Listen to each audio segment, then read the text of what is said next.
Eh bien bonsoir à tous les amis, supporters, supportrices parisiens, parisiennes, supporters, supportrices d'autres clubs, amoureux, amoureux du football, bienvenue à vous les amis. Bah écoutez, on se retrouve pour une petite vidéo tard le soir. Et oui, tard le soir, mais c'est pas grave, c'est samedi soir, c'est bon. Hein, le samedi soir, c'est pump it up comme on dit, hein, samedi soir, Sunday night. Get down, Sunday night, samedi soir, Sunday night, samedi soir, allez, c'est bon. Bah, moi, il y a longtemps que c'est fini, toutes ces conneries-là. Moi, les samedis soirs, les machins, hein, voilà. Moi, c'est un soir comme un autre. Mais on se retrouve tard, parce que je viens de rentrer, et le PSG a officialisé tard l'arrivée de Kang Lee. Contre toute attente, moi je m'attendais pas à l'officialisation aujourd'hui, quand j'ai vu l'heure passer, bon bah hop, et 20h30, boum, on se prend le lit sur le coin de la gueule. Voilà, donc bah écoutez, je voudrais parler donc de la signature de Kang Lee et des propos d'Mbappé en interview, son énième interview là dans France Football. Vous m'avez demandé mon avis, je vais en parler vite fait, d'accord. Bref, bah écoutez, moi déjà pour Kang Lee, je suis assez content. Je suis content. Je vais pas faire, hein, comme pour Ugarte, comme je vous l'ai dit hier, je vais pas faire le grand puriste, l'expert, le mec qui fait croire à tout le monde, il regarde tous les matchs, toutes les équipes, il connaît tous les joueurs. Non, parce qu'il y en a des mecs comme ça. Moi, je suis pas comme ça. Hein, moi, Kang Lee, personnellement, quand ça parlait de lui il y a 3 semaines en arrière, comme quoi c'était déjà bouclé, qu'il allait arriver et tout, je ne le connaissais pas, moi. Hein, je ne le connaissais pas. Et seuls bien sûr les Coréens et les suiveurs de la Liga le connaissent très bien. Mais moi personnellement, non, je ne connaissais pas. Je sais juste que il était à Valence avant, il était déjà considéré à 18 ans comme un futur, comme un gros crack, un crack quoi, un futur joueur avec un grand avenir. Il est passé de Valence à Majorque, donc il n'a pas explosé comme il se doit. Après, personnellement, de ce que je sais de lui, moi, les gars, j'ai vu 2 matchs de lui.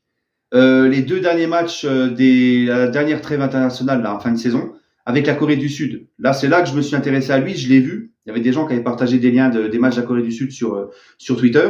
C'est là que j'ai voulu voir, parce que bon, les vidéos highlights, on sait comment c'est. Hein, les vidéos highlights, on pourrait te faire passer Nolan Roux pour un ballon d'or. Tu vois ce que je veux dire? Ça veut tout et rien dire, ça. Donc moi, je voulais vraiment voir. J'ai vu donc ces 2 matchs avec la Corée du Sud. Franchement, je vais t'avouer, il m'a agréablement surpris. Il m'a même choqué. J'ai rarement vu un mec dribbler comme ça. Hein, il driblait 3-4 joueurs, il perdait jamais le ballon, vif, la balle qui lui colle au pied. C'est un gaucher, il est ailier. Il peut aussi jouer au milieu de terrain. Sa façon de dribbler, alors attention, je suis pas en train de te dire que c'est Messi, mais sa façon de dribbler, il y a du Messi de l'époque, tu vois, le petit gaucher, vif, la balle lui colle au pied, il élimine 3-4 joueurs comme ça avec une grosse facilité. Non, moi, il m'a vraiment choqué. Il m'a vraiment choqué, le mec. Sa qualité de passe m'a tapé dans l'œil aussi. Il a un pied gauche, franchement, il t'envoie des sacrés caviars, il casse des lignes balles au pied. Avec ses passes, les coups de pied arrêtés, les centres, c'est vraiment du millimétré, quoi. Hein, c'est du caviar. Ce que j'ai aimé aussi chez lui, c'est qu'il joue constamment quand il a la balle, il est obsédé par le fait d'aller vers l'avant. Oh, ça me plaît. Ses contrôles, ses prises de balles sont toujours aussi très souvent vers l'avant. Et puis sur le terrain, il donne tout. Moi, je l'ai vu contre la Corée du Sud. Il donne tout, il court partout, il fait du pressing, du contre-pressing, du repli défensif. Un coup, il était à droite, par moment, il était à gauche, il était partout. Et on sait que les joueurs asiatiques, en général, c'est dans leur mentalité. Ils donnent tout sur le terrain, ils ont un comportement irréprochable. Lui, c'est clair qu'il fera pas il t'embêtera pas, lui. Hein, voilà. Donc, non, franchement, je pense sincèrement, alors déjà, le petit Kang Lee, il va venir, ça sera pour la rotation. Il va pas venir en tant que titulaire. Bah, pour la rotation, je préfère largement lui qu'un Draxler ou qu'un Solaire ou qu'un Ekitike ou à l'époque un Sarabia. D'accord.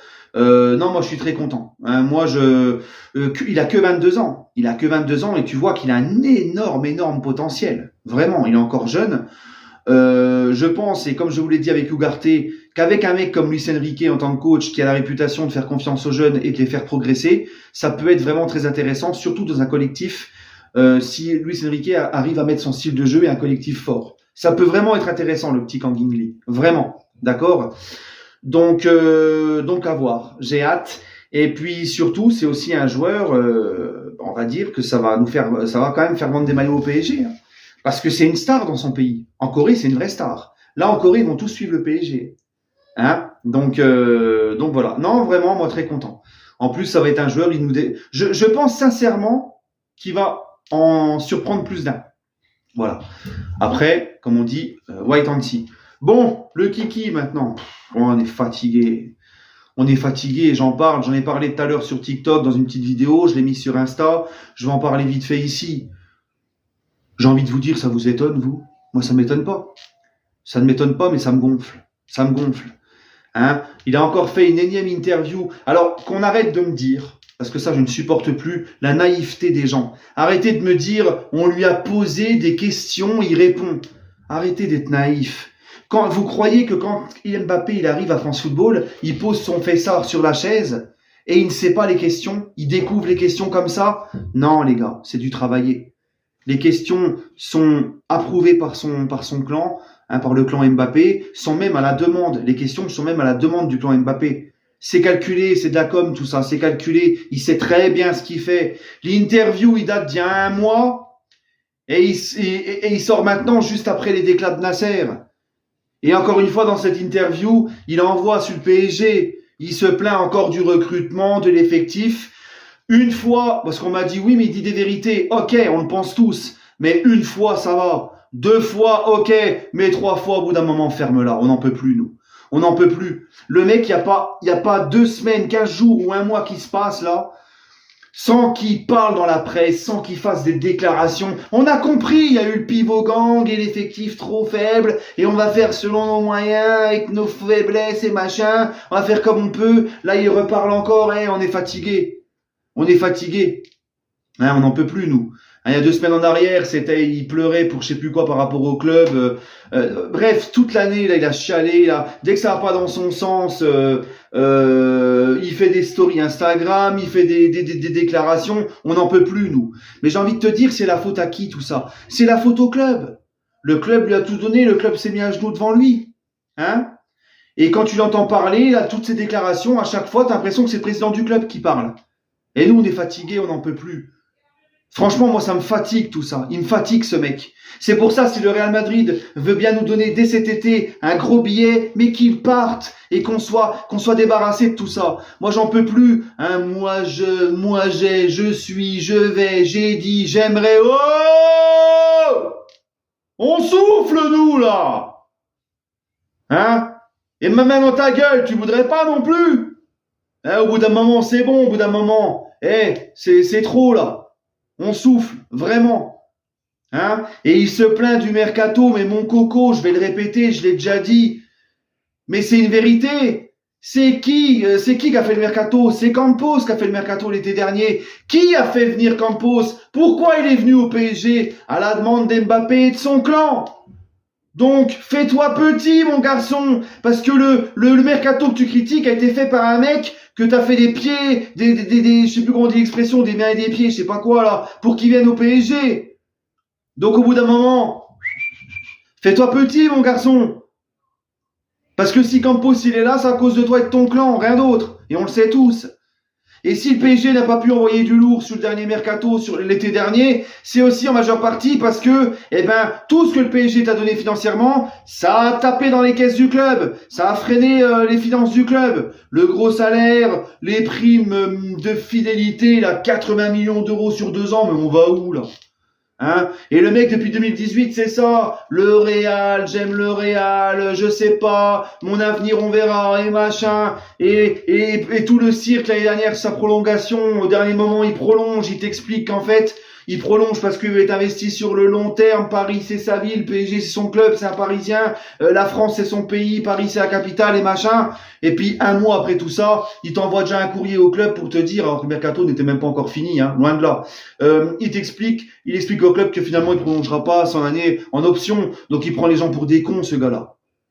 Hein? Donc moi au bout d'un moment, je sature, je fatigue. Donc si le Real veut bien abouler le fric et qu'il parte, par pitié qu'il parte, qu'on en finisse, le cirque, ça, c'est un truc sans fin avec lui. Et vous savez quoi les amis? Moi j'ai hâte de voir au Real. Parce que là le Real les gars, il y a Vinicius à son poste. Le Real, il y a Benzema qui est parti. Si Mbappé vient au Real, là je ne vois pas d'autre solution que de le faire venir en neuf. Je vois pas Vinicius bouger de poste moi. D'accord? il viendrait en tant que neuf, parce que c'est là que le Real a des manques, avec le départ de Benzema. Et ben là, on va voir, parce qu'on sait qu'il aime pas trop jouer neuf. Là, on va voir s'il va ouvrir sa gueule en story Instagram, avec des hashtags pivot, machin, pivot gang et tout. Là, on va voir s'il fait le pivot au Real, s'il va ouvrir sa bouche comme il fait à Paris. On va voir si tous les mois, il va faire des déclarations dans la presse, il va chouiner, il va chouiner, il va pleurer, il va critiquer le Real. On va voir s'il critiquera le mercato de Florentino Pérez s'il lui convient pas. Là, on verra, les gars. Hein, j'ai hâte en tout cas. Bref, en attendant, Real Madrid, ils lui feront pas de cadeau. Hein. Le moindre match loupé, ils lui feront pas de cadeau, le coco. Hein, on verra si l'herbe est plus verte ailleurs. Bref, allez, prenez soin de vous, les amis, et allez Paris.